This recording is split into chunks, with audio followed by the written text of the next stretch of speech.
Hello, welcome back to a new video, Laurel and Hardy memorabilia and Charlie Chaplin collectibles. In this video I've got a few various new items and a few other items that I've had in the display for some time, and I'd like to go over in a bit more detail and the background of some of the items that I have. So starting off with these two really nice figures dispatching Laurel and Hardy from Swiss Miss in their traditional costumes, and this is the Peggy Nisbet range of dolls, and I've actually got two sets of these dolls, and the other pair in their original boxes, and these are the pair that I have that are loose.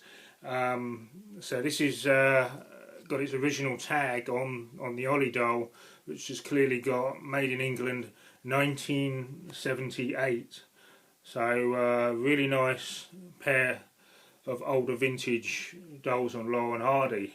A little bit of history on Peggy Nisbet, who was born in Bristol in 1909 and then died 9th of October 1995 at the age of 86.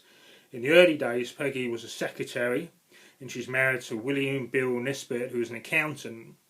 1952, Peggy started to make dolls, and then you have these two, which are in the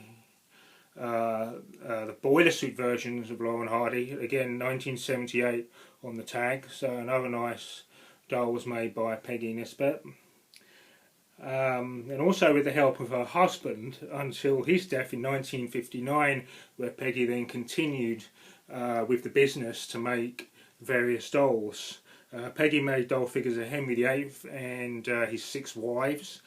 Made Elizabeth I, Princess Diana and Charles, and did the Nisbet bear range of bears, and also we have Laurel and Hardy, and she also did another nice example, Charlie Chaplin, and Charlie Chaplin comes in his original box.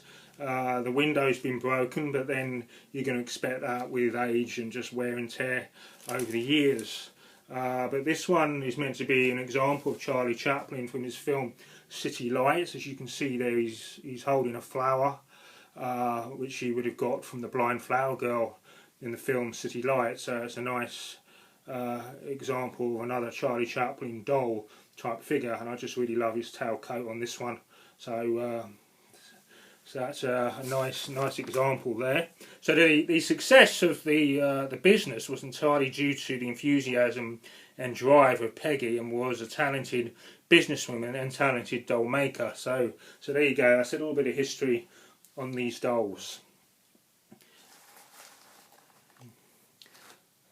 So and also I believe with these dolls there was also Stan Ollie in their original suits as well you could get. So these ones are the boiler suits, and then the Swiss Miss versions. And then on from that I've got this, which is a really nice metal figure of Charlie Chaplin. This is a flat figure of Charlie Chaplin, which I believe is possibly in mid-1930s or 40s. I'm not 100% sure on the age, but it's just very simple flat figure of Charlie Chaplin with a lot of detail. Really nice little figurine. But what's different with this one, he's also wearing gloves, which he also did wear in his film. So I think this is actually the first figure I've got of Charlie Chaplin where he's wearing gloves, but he sometimes wore them as part of the tramp character.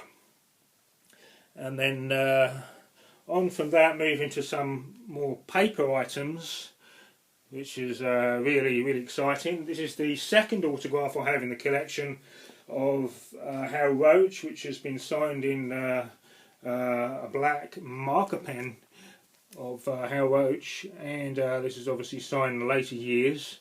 And this is the big boss man himself from the Hal Roach Studios.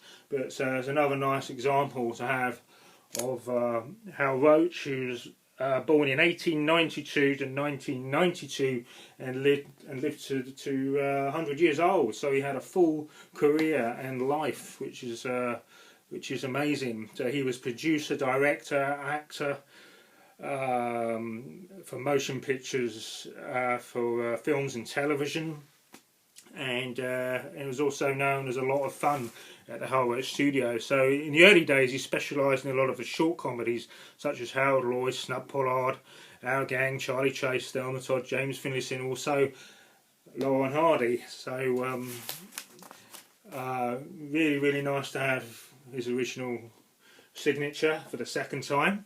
And then the next signed piece is another nice photograph you have of Lois Laurel, or she's signed on there Lois Laurel horse, which is this is a second nice example I have when you can see her signature is very similar to her father's, Stan Laurel. So again, Lois Laurel, she was born 1927 and she died, as we know, only recently, back in 2017 at the age of 89. Her mother, Lois Nielsen, was American silent movie actress, Stan's first wife. Both married in 1926. They had Lois in 1927. Then a son born in 1930, but then he was born 2 months premature, and then he died 9 days later, which is a big tragedy for Stan and of course Lois at that time. And then sadly Stan divorced Lois in 1934, and as far as the records show, Lois lived to 94, died in 1990. So again, Lois lived for a long time. So it's a nice example there of another signed original autograph. And then I have this one here. This is another paper item. This is Stan Laurel Oceana Apartment Hotel. So it's another nice original envelope that came from Stan Laurel's apartment where he retired to. Unfortunately, there's no letter or any documents with this, but you've got original stamp on there, and it's been stamped Santa Monica, April 18th, 1961, and just by the typing on there, it's got Philadelphia National Bank, so maybe that wasn't a letter in there. That could have been bank documents or check even, or anything that was private confidential. But then I do have many other Stan Laurel letters with their original envelopes as other examples, which I've shown in previous earlier videos. So but even if you just had an original Stan Laurel envelope like I have with the Charlie Chaplin envelopes, they're still sought after, so they'd still be highly collectible. And then the last item I want to show in this video, which I find is really interesting, and I have 3 postcards. 3 innocent looking postcards of a man and a woman. And you're probably thinking, what's that got to do with Laurel Hardy? But then on the title you've got The Trail of the Lonesome Pine, and then all the words to the song on each card, and each card is numbered 1, 2 and 3. So really nice original old vintage cards. So these were made in England, these cards, but they've all been written on the back to the same person. And this is dated France, April 7th, 1917. So these are really old postcards. So this is going back to World War I days. Really nice old cards. And what drew my attention was, of course, The Trail of the Lonesome Pine, and the history and the background to this particular song, which we all know is from Way Out West, which is Stan Laurel's 1937 film, and a little bit of history on that. So what I've looked up, so first published in 1913, and the lyrics were by Bollard MacDonald and music by Harry Cowell, inspired by John Fox Jr.'s 1908 novel of the same title, The Trail of the Lonesome Pine.